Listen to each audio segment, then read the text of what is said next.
Gupta on the stage to present a memento to the speaker. Please.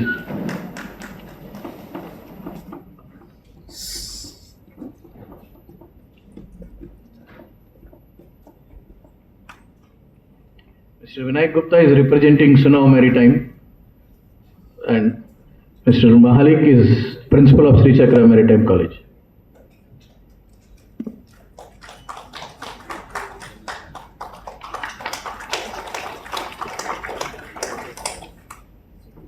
Thank you, sir. Yeah, very much. And I'm requesting all the upcoming speakers, we have a beautiful panel discussion. So please confine your speeches to the stipulated times. I request a dynamic master mariner, Mr. Sai Dinesh from V Ships, to please come on the stage. V Ships is one of the largest manpower recruiters from Indian seafaring. I request Captain Sai Dinesh.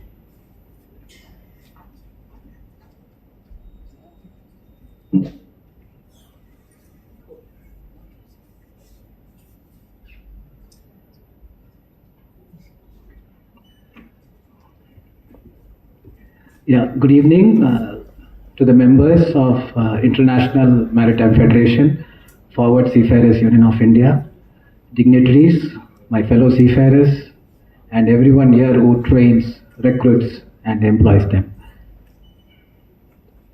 So as we start the speech, today's theme, I would say, has stopped being a conference topic just 2 weeks ago. 1st July 2026, we are aware IMO's mass code is in effect. We are talking about the rule book which defines the way ships can sail with nobody on the bridge.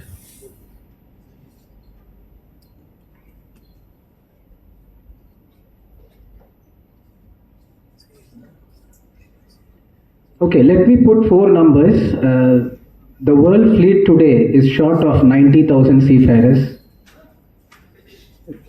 And additionally, about 8 lakh seafarers requires to be trained in decarbonization by mid-30s. 1 in 10 seafarers are Indian today. And we have a mandate from the Government of India, the Maritime India Vision, which sets the target to 30% supply of Indian seafarers from the present levels of 12%. So we are looking at an increase of 1 lakh seafarers in the next 4 years to be trained. Further, Amrit Kal Vision 2047 sets prestigious targets for shipbuilding, India to be among the top 10 shipbuilding nations by 2030 and top by 5 over 47. Port capacity to be increased by 10,000 million tons. And alternate fuels, green ammonia, hydrogen in hub ports like Deenadayal, Vivo Chidambaram, Tuticorin, right in Tamil Nadu here. The environmental regulations have changed the way watchkeepers do their job today. CII, the carbon intensity indicator, moves with every speed decisions and weighting anchorages today. We talk about the EU ETS, started pricing for carbon for European trades since 2024. And the UK scheme is also expanding to the shipping from last month. Fuel EU Maritime caps the greenhouse gas intensity for the energy ships use. Then we have the much awaited net zero framework, which is coming back for adoption, vote in October this year. So practically today, a chief engineer's fuel log is a financial document and a second officer's passage plan carries the carbon cost. Talking about the alternate fuels, I think other speakers have already touched. So we have LNG, for which the training is already there. Methanol and ammonia is in the pipeline. So as you all know, methanol burns with the flame which we can barely see, and the flash point is much lower for today's firefighting doctrine.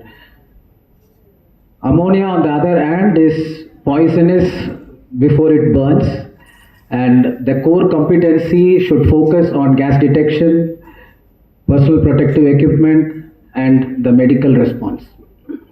Biofuel is already there, so it presents a unique problem of stability and microbial issues.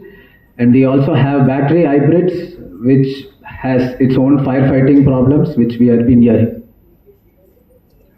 So my ask to the MTIs is to build specific fuel related courses. Of course, IMO will come up with relevant codes.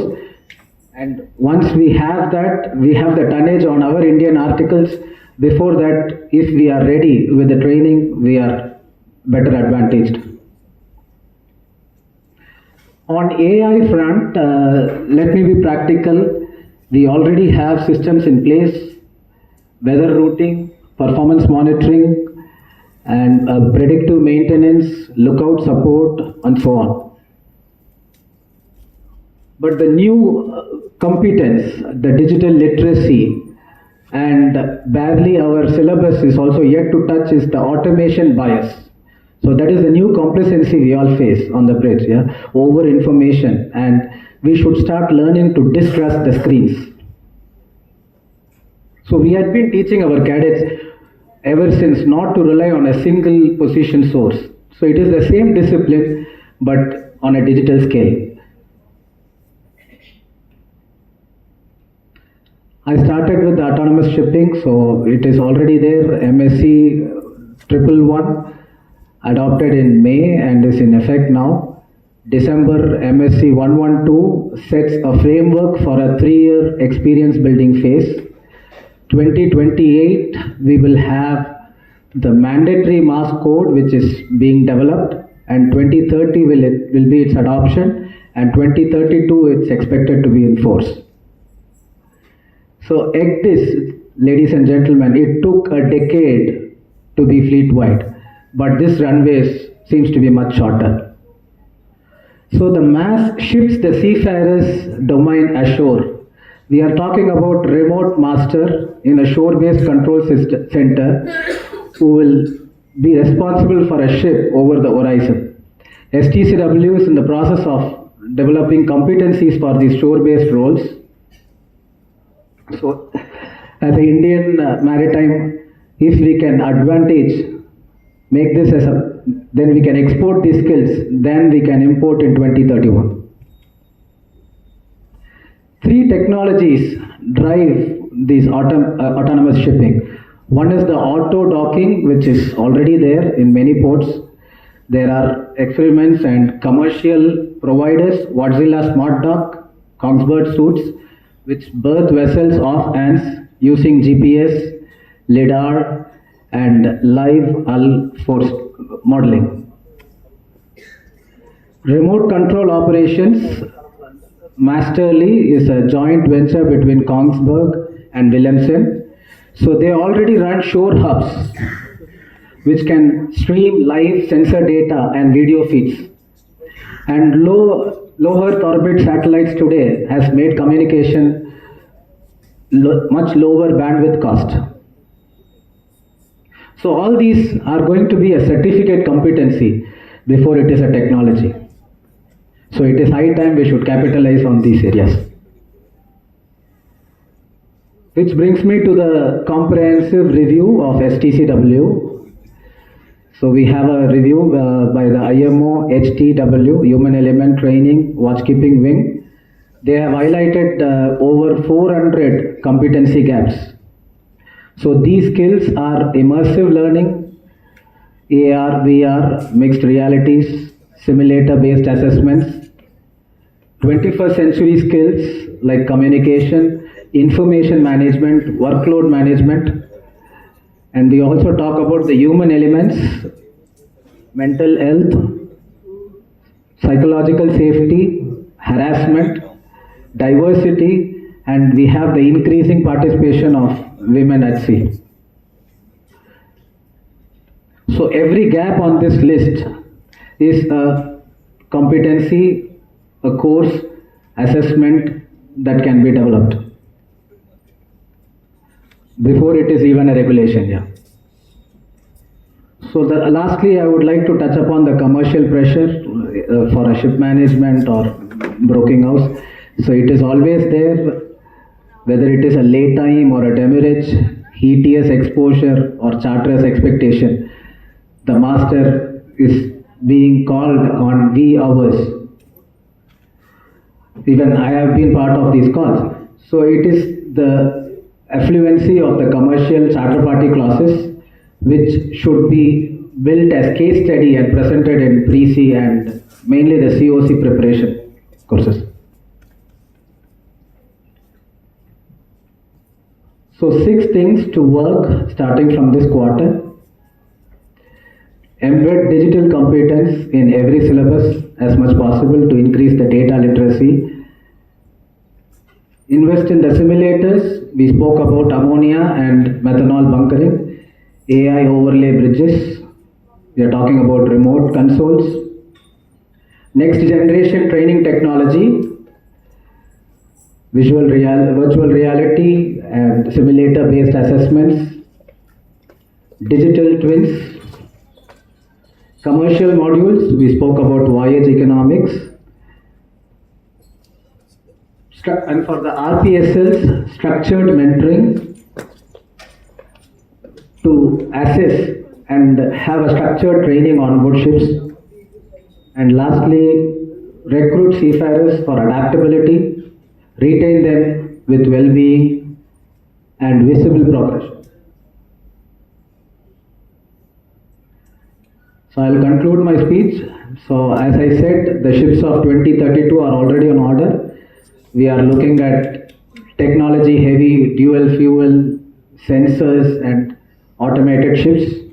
So let's train forward, and that lays the course for our Maritime India vision and Amrit Kal of our country. Thank you.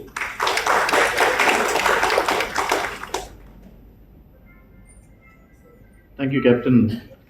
Now I request Captain Uday and Captain Yashwantraj on the stage to present a memento as a token of appreciation from the forum. Captain Yashwantraj was the youngest master during his time, and Captain Uday is now youngest master in this forum. So both of them can.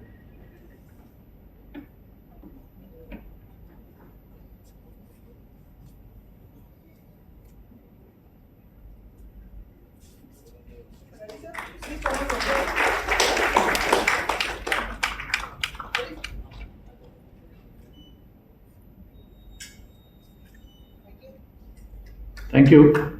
Thank you. Now I request Captain Lalit on the stage. Captain Lalit is a master mariner but chosen a different pathway. He is into chartering and all, not from the mainstream shipping, but he is into chartering and various other logistic activities. Over to you, Captain Lalit.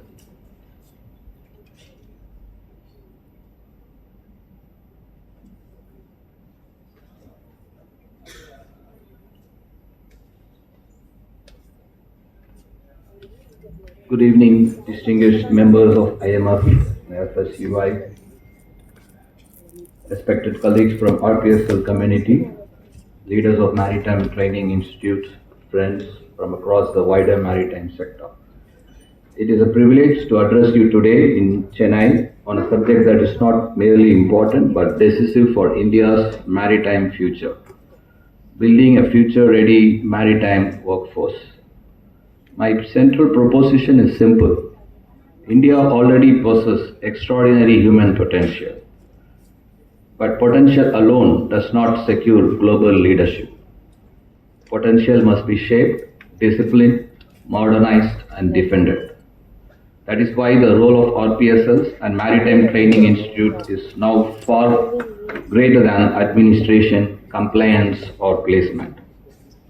You are not just supporting the system, you are shaping the quality of men and women who will carry India's maritime reputation into the next decade.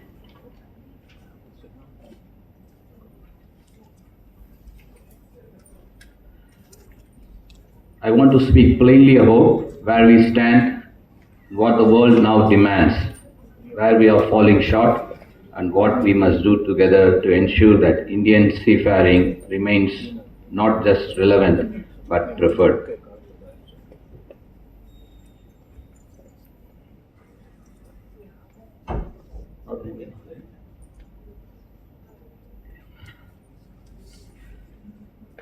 Setting the horizon.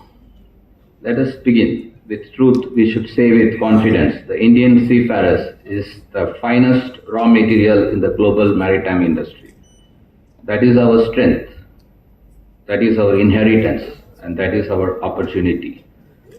But raw material is not a finished product.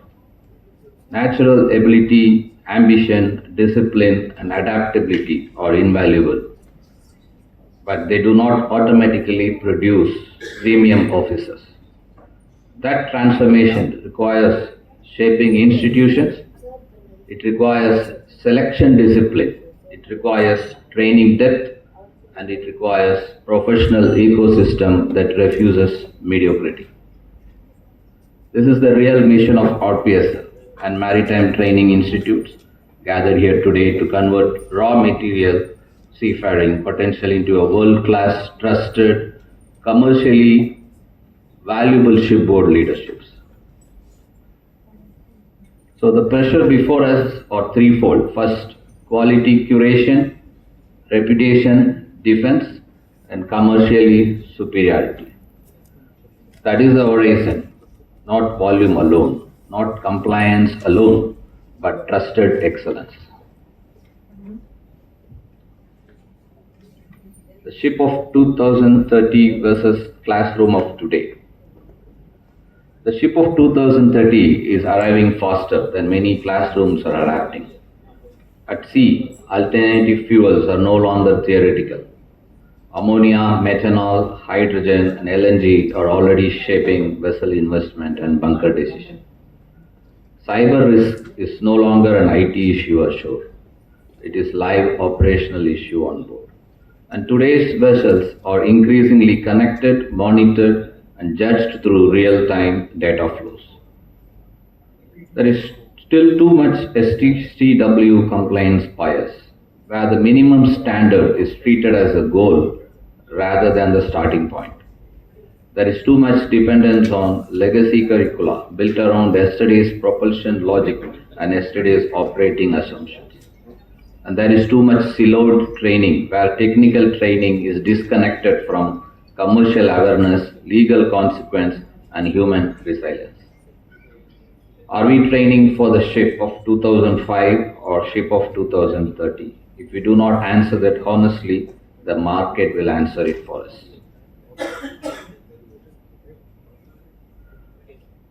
Evolving role of RPSLs. Seriously, RPSLs is not a clerk. A serious RPSL is a gatekeeper of quality and custodian of seafarers' trajectory. You must act as a curator, not supplier.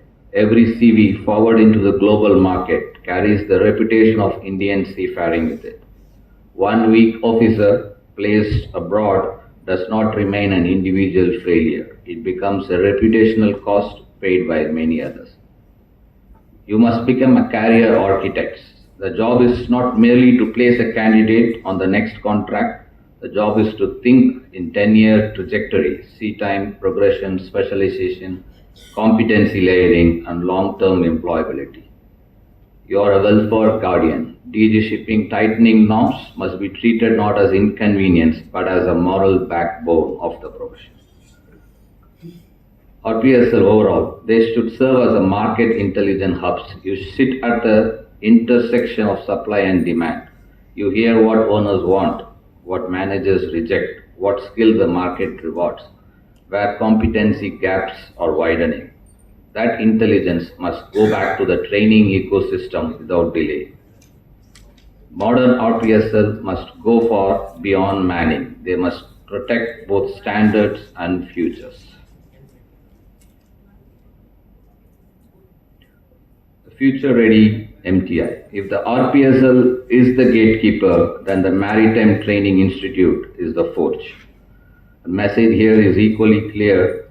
STCW compliance is the floor, not the ceiling.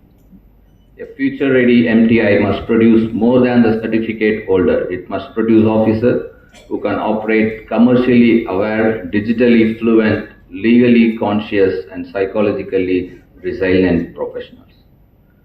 There are 5 broad competency pillars which every MTI should take it as a mantra. Green competence, digital fluency, commercial literacy, legal and insurance awareness, mental health, and human factors. So the future ready MTI is not simply teaching people how to pass, it is teaching them how to perform, protect, and lead.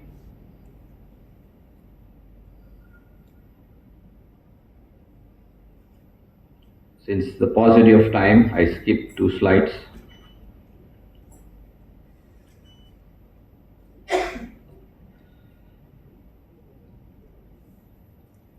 Okay. We come to the pillar 5, the human factor, well-being and diversity. Fatigue is not weakness, isolation is not drama, psychological strain is not a side issue. These are all operational risk factors that affect judgment, alertness, communication, and safety. If a training system sends a technically certified but psychologically unprepared seafarer to the sea, it has not completed its duty. So our framework must include structured resilience training, realistic stress management, healthier fatigue awareness, and support pathway that crew can actually use. The integration of well-being standard is not a charitable add-on, it is a risk management. And just as importantly, shipboard culture must evolve to support respectful multinational teamwork, better peer communication, and meaningful protection for women at sea and other vulnerable crew segments. A future-ready workforce must not only be technically capable, it must also be emotionally durable and professionally respectful. Here we stand. There are 3 uncomfortable truths. First, quality beats volume. India produces a large number of seafarers. That's an advantage. But only if quality remains undeniable, we operate in a competitive market. Filipino, Ukraine, Chinese, and other talent pools are not standing still. Market share cannot be defended by numbers alone. It must be defended by trust. Bottom tier, MTI must be disciplined. MTI should honor the grading system, and the ship managers should only accept the candidates from a highly graded maritime institute. Responsibility is shared. We cannot place the entire burden on faculties and institutes while owners, managers, and operators refuse cadet berths, invest in training infrastructure, or remain absent from the teaching ecosystem. If industry wants better officers, industry must help build them. These truths are uncomfortable, but they are necessary because sentiment does not solve structural problems. Tripartite compact. What is the way forward? I suggest a tripartite compact, a practical working framework between RPSLs, maritime training institutes, and owners together with the state. The RPSLs, the commitments must be clear, rigorous quality filtering, transparent placements, and real welfare safeguards. For MTIs, the commitments are equally clear, future-facing curricula, faculty who remain connected to current industry realities, and grading systems that defend merit and credibility. And for owners and the state, there must be a real support where it matters most. Cadet berth allocation, infrastructure investment, policy framework that reward quality rather than mere throughput. This compact matters because no one institution can solve the problem alone. But if the organization like IMF and FSUI can help catalyze such a covenant, serious, practicable, measurable, then Chennai 2026 may indeed be remembered as the room where Indian seafaring began to turn the corner. That is not rhetoric, that is genuinely possibility. If we choose execution over applause. Let me close. The sea itself has not changed in one essential respect. It still rewards preparation, punishes complacency, and respects only competence. What has changed are the ships, the fuels, the digital system, the commercial pressures, and the regulatory expectations. Therefore, our seafarers must change with them. But this does not mean abandoning tradition. On the contrary, our task is to arm tradition with tomorrow's tools. We must preserve the discipline, endurance, professionalism, and seafaring character that built our reputation, while equipping the next generation with technical, digital, legal, commercial, and human capabilities the future now demands. If we do that well, India will not simply supply manpower to the world, India will supply maritime leadership. Thank you very much. Jai Hind, Fair Winds, and followers.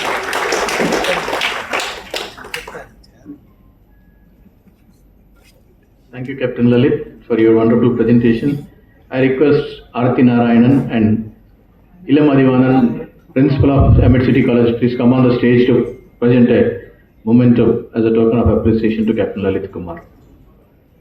Before we go to the panel discussion, we have one more speaker is going to speak. This is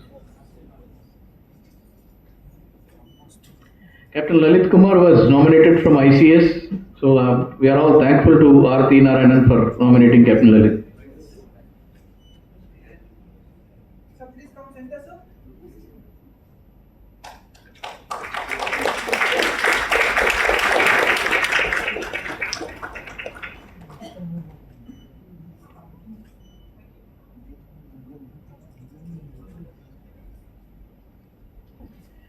Last but not the least, our Captain G.S. Ranganathan, mechanical engineer come a master mariner, is almost external examiner for almost all the second mates and mates examinations, and he is external examiner for BES for a very long time. He is owning a maritime institute by name PIMS from Pondicherry. I request Captain G.S. Ranganathan.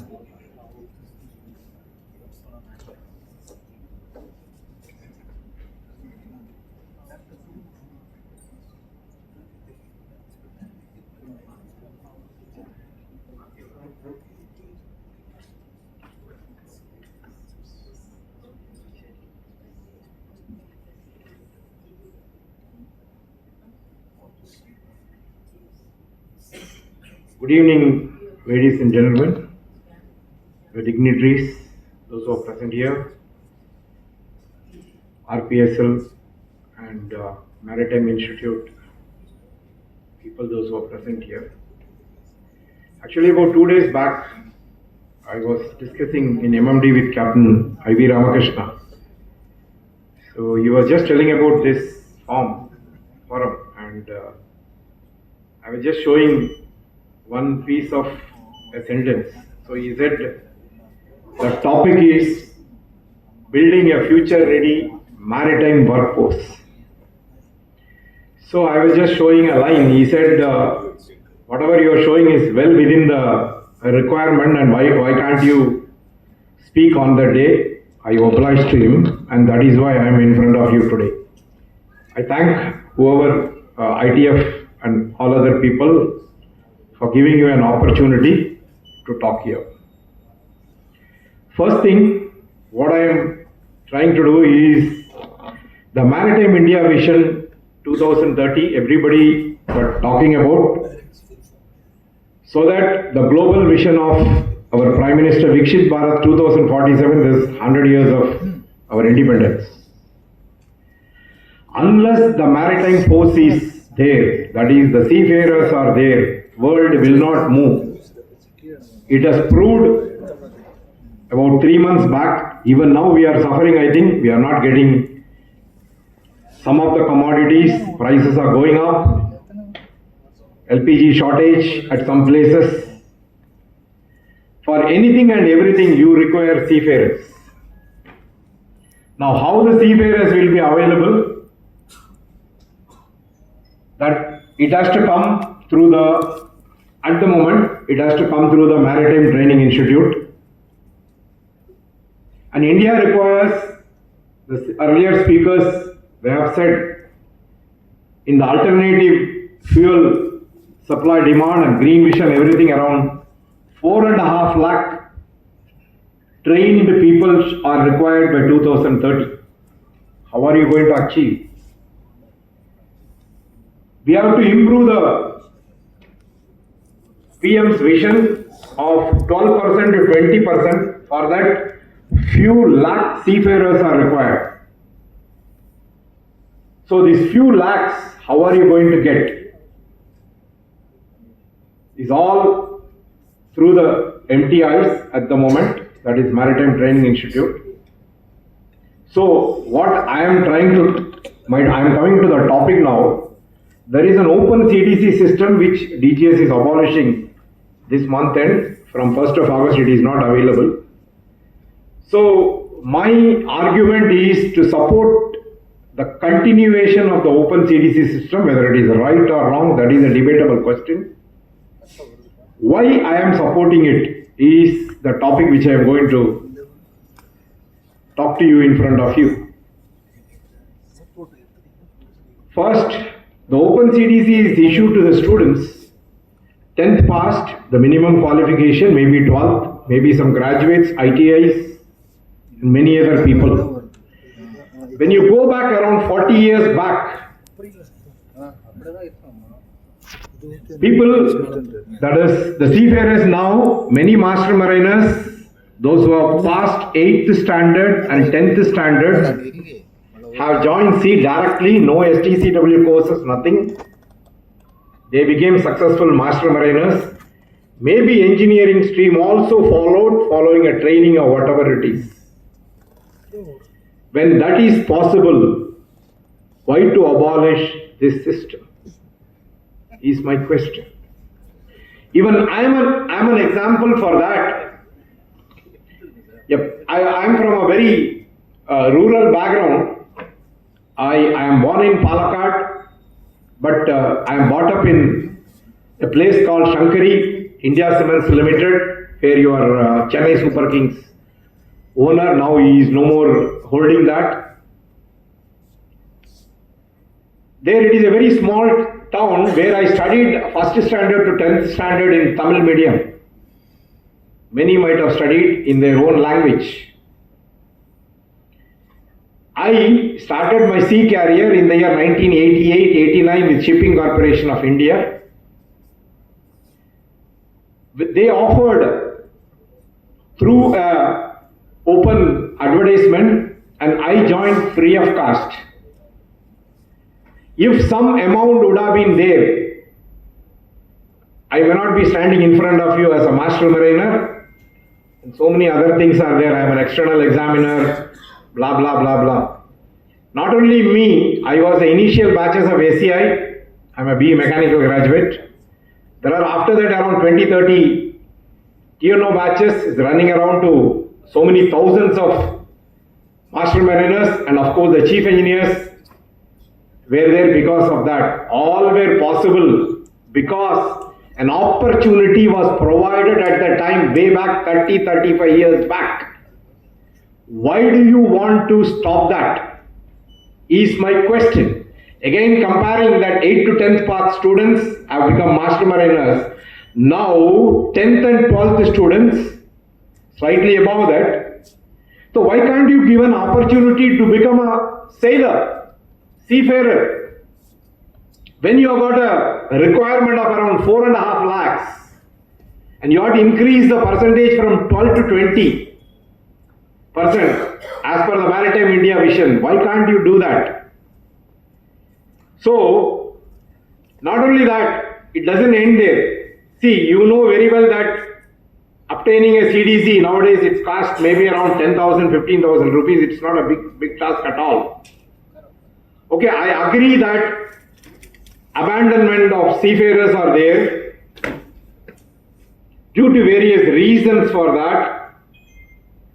Okay, I suggest, you know that GP rating examinations are controlled by the approved, DG Shipping approved BEST, Board of Seafarers of Examination Trust. I am also part of that, conducting the examination. So you form a body like that and let all the seafarers go through that. Whether it is again right or wrong, it is up to I'm just putting it up forward to the audience who can take forward. Whether it is right or wrong, it's your this thing. Not only that, there are rural people. Again, I am coming back to the rural people. They study the locally available thing because the affordability is not there. Even a GP rating course now, it costs around not less than 2 lakh rupees for 6 months. Those who can afford, they are doing. Those who cannot afford, what they will do. Where is there, a person who want to become, or an ambition he has got, how he will go? There is a diploma in marine engineering approved by Director of Technical Education, Government of Tamil Nadu. There are few colleges conducting around 500 diploma in marine engineers are coming up every year. It is a 3-year course. How are they going to get CDC? Then the skilled people coming through the ITI and diploma in electrical fitter course and mechanical, whatever it is, etc., etc. How they will go on board a ship? Fitters are requirement, welding is a requirement, fitting is a requirement. ITI people are in demand. How are they going to go on board a ship? You have to think about that. Not only that, even the people, those who are doing BSc, physics, maths, etc., etc. Because when I joined as a B mechanical engineer around 38 years back, there are people from BSc, maths, physics, and I think chemistry was not there. They also joined along with me. And they are all, most of them are successful master mariners now. Of course, engineering is something different, it is there. Not only that, even the offshore industries nowadays, you got, I don't have to explain, every seafarer knows what is the requirement of the offshore industry. They also require CDC. A big offshore industry is there. Then, employment in the fishing and the coastal vessels. A small data I will give you. Everything I am referring it, I have not given any kind of a slide or anything because of the paucity of time I could not prepare. This is also a record, I have taken it. That is Gulf Cooperation Council. They require around 40,000 to 60,000 workers by 2030. This is for the employment in fishing vessels and coastal vessels. Around 5,000 people are required every year.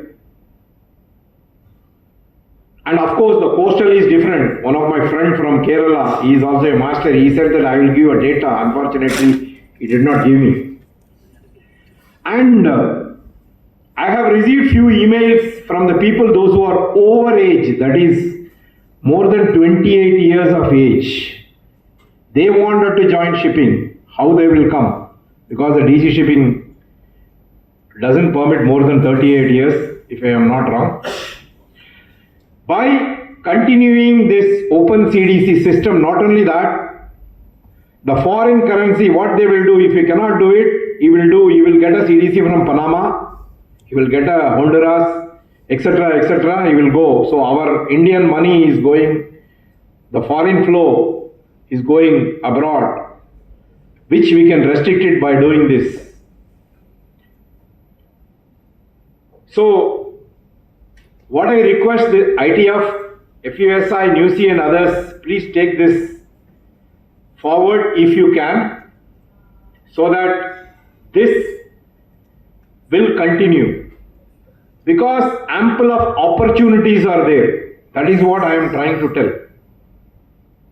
Ample of opportunities are there. There is no point because, see, open CDC system, it is, again, if you compare about 35 years back, what kind of a training? We started our course, we never had, even in 88, 89, we never had any training. Other than our 3 months pre-C, nothing was there. So when that can be done and then we can become successful officers, a crew on board a ship, maybe a deckhand, a AB or an oiler in the engine room, why can't he become by an open CDC? This is what the biggest question. I'm throwing it at you, taking it forward. It is in your hands. And due to paucity of time, I'm closing it. And I request once again the ITF, FUSI, NUC and others to take forward this so that this will continue. It's a request from my side. Thank you very much. Thank you, Captain G.S. Ranganathan. I request Captain Raman Jayaraman on stage to felicitate his as a token of appreciation for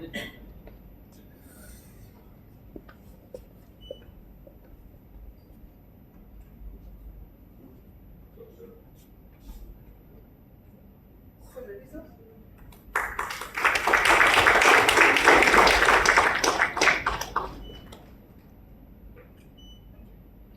Thank you, Captain. Now, the most awaiting and important session, the panel discussion. And our Aishwarya is expert in conducting the panel discussions and will make it more attractive and interactive. And during this panel discussion, we are going to discuss the framework of building future ready maritime workforce in line with India's Maritime Vision Document 2030 as well as Amrit Shipping 2047. So we have the best panel speakers participating in this, and I request to arrange the chairs immediately on the stage. So I'm inviting Aishwarya on stage to be the moderator of the panel discussion, and let us make it more interactive and let everybody get ready for panel discussion. I'm inviting Aishwarya Gupta on the stage.